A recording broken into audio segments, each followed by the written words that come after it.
Hello everyone. आज का topic है दशमलव संख्याओं को 10 की घातों से भाग देना। 10 की घात का अर्थ है जैसे 10 की घात 1, इसका अर्थ होता है 10। 10 की घात 2, इसका अर्थ होता है 100।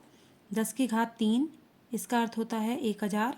10 की घात 4, इसका अर्थ होता है 10,000। इस तरह से आगे तक चलते जाएंगे। इन घातों से हमें दशमलव संख्याओं को भाग देना है। इन्हें हम कुछ उदाहरणों से समझते हैं। जैसे पहला उदाहरण है 2.71 में भाग देना है 10 का। जब कभी भी हम दशमलव संख्याओं को 10 की घातों से भाग देते हैं तो जितने भी शून्य होते हैं भाग में उतने ही अंक आगे यानी बाईं ओर दशमलव बिंदु खिसकता है।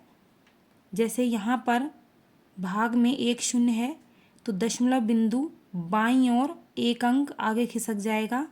तो ये हो जाएगा, ये दशमलव बिंदु यहाँ खिसकेगा एक अंक आगे, तो ये हो गया दशमलव लगेगा और फिर 2, 7, 1 दशमलव बिंदु के आगे लगाते हैं हम शून्य।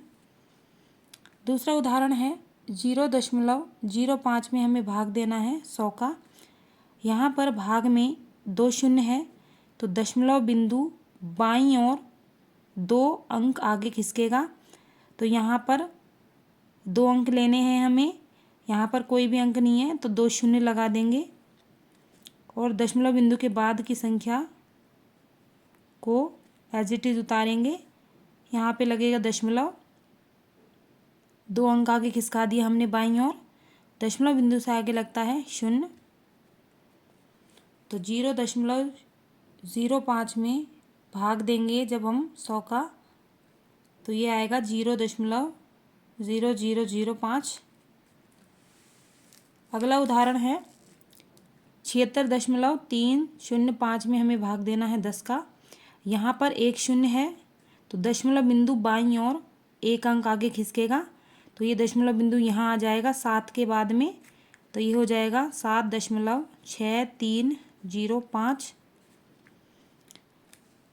अगला उदाहरण है 40.05 में हमें भाग देना है 1000 का। 1000 में 3 शून्य है तो दशमलव बिंदु बाईं ओर 3 अंक आगे खिसकेगा। तो यहाँ पर 2 अंक ही हैं तो 1 लगाएंगे हम शून्य, तो ये हो गया 040। यहाँ पे आ जाएगा दशमलव बिंदु और दशमलव बिंदु के बाद की जो संख्याएं हैं वो एज इट इज उतरेगी। दशमलव बिंदु के आगे लगाएंगे हम शून्य। अगला उदाहरण है 39.15 में हमें भाग देना है 100 का। यहाँ पर भाग में 2 शून्य है तो दशमलव बिंदु 2 अंक आगे खिसकेगा बाईं ओर। तो यहाँ पर 2 अंक हैं तो इन दोनों अंकों के आगे आ जाएगा दशमलव बिंदु और दशमलव बिंदु के बाद के जो अंक हैं वो एज इट इज उतरेंगे। दशमलव बिंदु के आगे लगाएंगे हम शून्य। अगला उदाहरण है 4607.007। इसमें भाग देना है हमें 1000 का। 1000 में 3 शून्य है तो दशमलव बिंदु बाईं ओर 3 अंक आगे खिसकेगा। तो यहाँ पर 1, 2, 3 दशमलव बिंदु यहाँ आ जाएगा। तो ये हो गया 4.607 और दशमलव बिंदु के बाद की संख्या को एज इट इज उतारेंगे। इस तरह से दशमलव संख्याओं में 10 की घातों का भाग दिया जाता है। यदि वीडियो अच्छी लगी हो तो लाइक करें, शेयर करें और चैनल को सब्सक्राइब करें। Thank you.